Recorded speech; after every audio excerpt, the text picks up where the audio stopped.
Do you have pain in the front of the knee when playing basketball? You might be dealing with jumper's knee or patellofemoral pain syndrome. In today's video, we're going to go over the differences and find out which one you're having. My name is Dr. Marco Lopez, co-founder of the Basketball Doctors. Our goal with the Basketball Doctors is to get you playing basketball pain-free and improve your overall performance. This information is just medical information, not advice. If you need medical advice, seek out a healthcare professional or send us an email at thebasketballdoctors.com or send us a DM on Instagram and see how we can help you.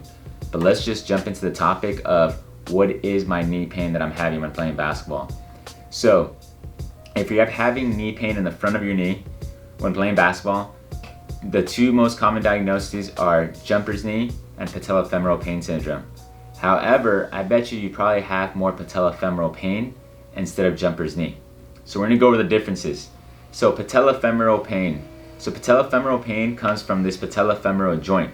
So here's the femur, here's your kneecap. You'll have pain across the knee joint, below the knee sometimes even behind, and sometimes to the outside part of your knee. Jumper's knee is in the patellar tendon, so you'll have pain right in that tendon most of the time. However, the differences are that the patellofemoral joint pain sometimes refers to the patellar tendon. So which might seem like it's jumper's knee might actually be patellofemoral joint pain. And some of the symptoms. So when we talk about patellofemoral pain, you're probably going to have pain when going downhill, running downhill, or going up the stairs, down the stairs, or sitting for a prolonged period of time. So let's say you're sitting, you'll start having some pain. The reason you have pain is because there's increased pressure or stress on that patellofemoral joint, and that's what leads to that pain response. Jumper's knee, on the other hand, you'll have pain more localized here in the tendon when you're doing high load activities, meaning you're jumping.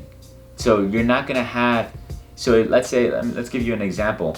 Let's say you're walking down the hill, but or running down the hill, or let's say walking down the stairs and you have pain in your tendon. That's more likely patellofemoral pain than jumper's knee, because jumper's knee needs that jumping activity to give you that discomfort. And then in regards to what's the differences on the causes, so like I mentioned, for patellofemoral joint pain, there's a lot of things that cause it.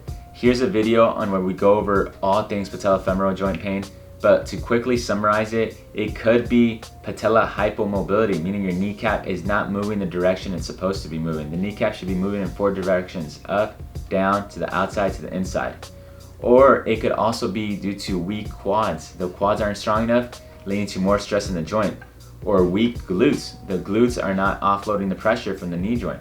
Or the glutes are weak and can't control it, so your knee goes into more of that valgus and causes that kneecap to go out to the side.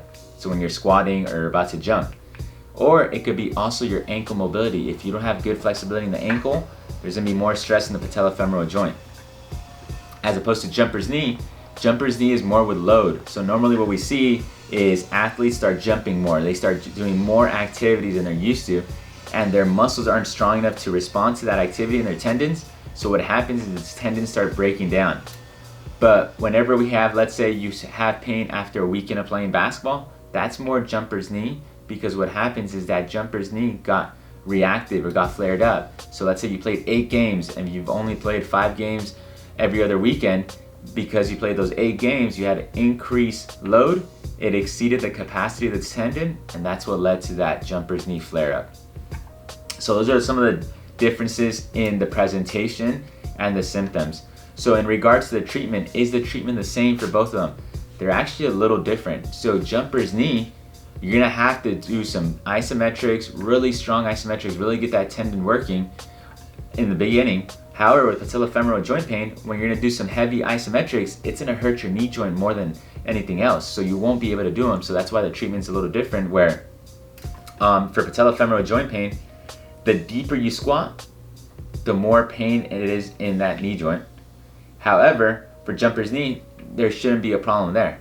Also, when you're extending your leg in the last 30 degrees, that's gonna put more stress in that patellofemoral joint, so you're gonna have more stress there. Jumper's knee, you probably won't have any issues with that. So those are some of the different treatments. And with patellofemoral joint, we might have to be strengthening more of the glutes and the quads and working on some mobility. than is per se for the jumper's knee, where we are going to strengthen the glutes, but we're really hammering out the quad, improving that tendon capacity. And another example is, can I have a little bit of both? I would say you can. You could have patellofemoral joint pain and jumper's knee. Some people say you can't, but there's one thing that research has shown is that sometimes you might not be able to have both technically, because with jumper's knee, if we classify that you need to have pain with that high load activity, meaning jumping, so this high load activity won't be able to happen because you have too much patellofemoral pain, meaning patellofemoral joint pain will limit your ability to get jumper's knee, if that makes sense, because your joint's gonna hurt, so you won't be able to jump, so we can't really put stress on the tendon. So that's the thought process behind you can't have either or. But I've seen in the clinic sometimes a little mixture of both, where we clean up some patellofemoral joint and they find out they have jumper's knee. So those are some of the differences between the two, the ways we treat it. So comment below what you have and let's see if we could help you out. But we do have an 8-week jumper's knee program, great for anyone that has the jumper's knee, which is, like I mentioned, if you have pain with jumping, that's probably more tendon, if it's more in the tendonish. However, patellofemoral pain, it's more pain going downhill, going down the stairs, squatting. So that's more patellofemoral joint pain. But hopefully you found this information helpful, finding out what diagnosis you have, because once we find it, our treatment is now going to be more specific towards that diagnosis. If you guys like the video, hit the like button, hit the subscribe button, share with friends and family. We are the Basketball Doctors. Let's ball for life.